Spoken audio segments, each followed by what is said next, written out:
সকালবেলা ঘুম থেকে উঠেই বাহিরে চোখ যেতেই দেখলাম বাহিরে আসলে স্নো পড়ছে। সারা রাত আসলে বৃষ্টি হয়েছে। টেম্পারেচারটা এত বেশি ড্রপ করেছে যে বৃষ্টিটা আসলে আইসি রেইন বা স্নো যেটাই আমরা বলি সেটা সেটা হচ্ছে। তো বাহিরে এসে দেখলাম একেবারে ইয়ার্ড সাদা বরফে ঢেকে আছে, গাছগুলোর উপরেও সাদা বরফ পড়ে আছে।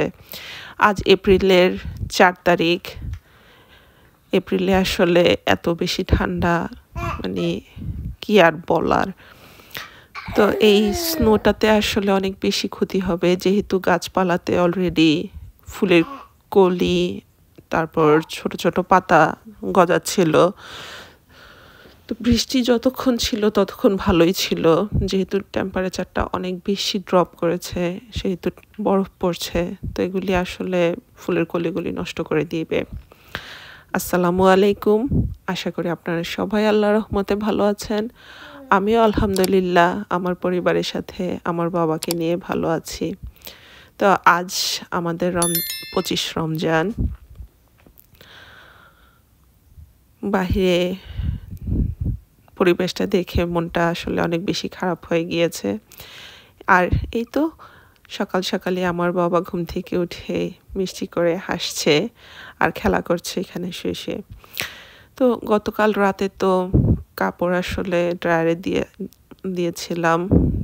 তো রাতে ড্রায়ারে এগুলি আসলে শুকিয়ে আছে। তো ভাবলাম সকাল সকালেই ড্রায়ার থেকে কাপড়গুলি বের করে ভাঁজ করে নেই। তো আমি সবগুলো কাপড় একসাথে বের করে এখানে আমার বাবার ক্রিবের উপরে রেখে নিয়েছি, যেহেতু আমার বাবা খাটে ঘুমাচ্ছে, শুয়ে আছে, খেলা করছে। তো ক্রিবটাতে রেখে এক জায়গায় রেখে সবগুলো জিনিস ভাঁজ করে নিতে সুবিধা হয়। এই তো আমার বাবা শুয়ে শুয়ে খেলা করছে। তা যেহেতু আমার বাবা একটু শান্ত, খেলা করছে, সেহেতু আর আমি কাছে থাকলে তো আমার বাবার কোনো কথাই নেই। যতক্ষণ মা কাছে থাকে খুবই খুশি থাকে। তো আমি আমার বাবার সাথেও টুকটাক গল্প করছিলাম আর সাথে সাথে কাপড় চোপড়গুলো ভাঁজ করে নিচ্ছিলাম। তো এই যেহেতু রমজান মাস সামনে, হয়তো কদরের রাত্র, তো এখানে আমি আমাদের হিজাবগুলিও ধুয়ে দিয়েছি। তো এই হিজাবগুলি আমার ছোট খালামণি দেশ থেকে আমাদের জন্য বানিয়ে দিয়েছে। হিজাবগুলি দেখতে যেরকম সুন্দর আর পরতে এত বেশি আরাম, একেবারেই সুতি কাপড়ের, খুবই আরাম লাগে। আসলে ওড়না দিয়ে পরতে তো এত বেশি সুবিধা লাগে না, যেহেতু ওড়নাটা পরে যেতে চায়, কিন্তু হিজাবটা এত বেশি ভালো লাগে। আর পাতলা হওয়ার কারণে হিজাবটা আসলে খুবই আরাম হয় নামাজ পড়তে। তো এই তো আমি হিজাবগুলি ভাঁজ করে নিচ্ছি। আমার খালামণি আমাদের জন্য হিজাব 2টা বানিয়ে দিয়েছে। সবাই আমার ছোট খালামণির জন্য দোয়া করবেন। তো এখানে আমি জায়নামাজ হিজাবটা ভাঁজ করে এই তো আমি চাদরটাও ভাঁজ করে নিয়েছি। আমার আম্মু আসলে যেটাই হোক, চাদর, কাপড় চোপড় সব কিছু একেবারে নাইস করে ভাঁজ করতে পছন্দ করে, কোনো কোনা যাতে না বের হয়ে থাকে। তো আমি আমার আম্মুর থেকে কাপড় ভাঁজ করা শিখেছি। তো আমি চেষ্টা করি আম্মুর মতো করে ভাঁজ করতে। যদি আম্মুর মন মতো ভাঁজ না হয় তাহলে আম্মু আবার ভাঁজ করবে।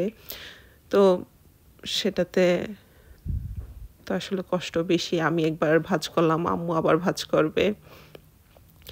তো আমি চেষ্টা করি সব সময় সুন্দর করে ভাঁজ করার জন্য। আর এই তো আসলে ম্যাট্রেস কভারটা ভাঁজ করাটা একটু ডিফিকাল্ট, যেহেতু এটা ইলাস্টিক দেওয়া থাকে। তো 4 কোনা করে ভাঁজ করতে আসলে একটু কষ্টই হয়, তারপরেও চেষ্টা করা আর কি। তো এই তো আমি ম্যাট্রেস কভারটা রাখার জন্য ড্রয়ারটা খুলে নিয়েছি। এই যে এখানে আরও জিনিসপত্র ছিল, তো সব কিছু একেবারে গুছিয়ে রাখে আমার আম্মু, কোনো কিছুই আলোনা না। তো আর এই তো আমার বাবাও এখানে বসে বসে খেলা করছে, যেহেতু খাটে আসলে শুয়ে খেলা করতে করতে ও একেবারেই বোরিং হয়ে গিয়েছে। তো আমি ওকে চেয়ারটাতে বসিয়ে দিয়েছি, এতে করে ওর মনটাও খুশি হয়ে গিয়েছে আর একটু ডিফারেন্ট। তো এখান থেকে আমি আমার বাবার কাঁথাগুলো ভাঁজ করে নিয়েছি, কাঁথাগুলি আমি ধুয়ে দিয়েছিলাম। আর এই তো আমার আম্মু সবসময় বলে যে সবসময় ভিতর বাহির একরকম রাখবা। এই তো ভিতরটাও গুছানো, বাহিরেও আমি গুছিয়ে রাখছি। তারপর আমি আর আব্বু একটু শপিংয়ে চলে আসলাম। আজকে অনেক দিন তো আসলে বের হওয়া হয় না, তো আজকে ভাবলাম কিছু ফ্রুটস কিনে নিয়ে যাই। তো প্রথমে চলে আসলাম, আব্বু ঢুকে আসলে কিছু টমেটো নিয়ে নিচ্ছে। আসলে টমেটোটা এত বেশি খাওয়া হয় রমজানে, সালাদ করে করে খাওয়া হয়, আর সালাদটা তো আসলে অনেক ভালো স্বাস্থ্যের জন্য, শরীরের জন্য। তো এখানে আম আর অ্যাভোকাডো দেখলাম। তো আমি আব্বুকে জিজ্ঞাসা করছিলাম, আব্বু তুমি ফ্রুটস কি ফ্রুটস নিবা?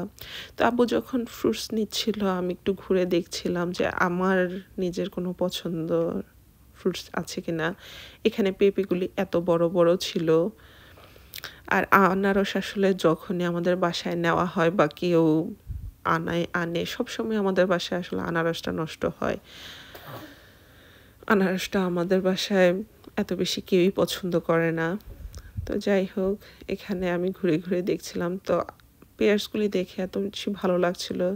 তো পেয়ার্স দেখে আমি আব্বুর কাছে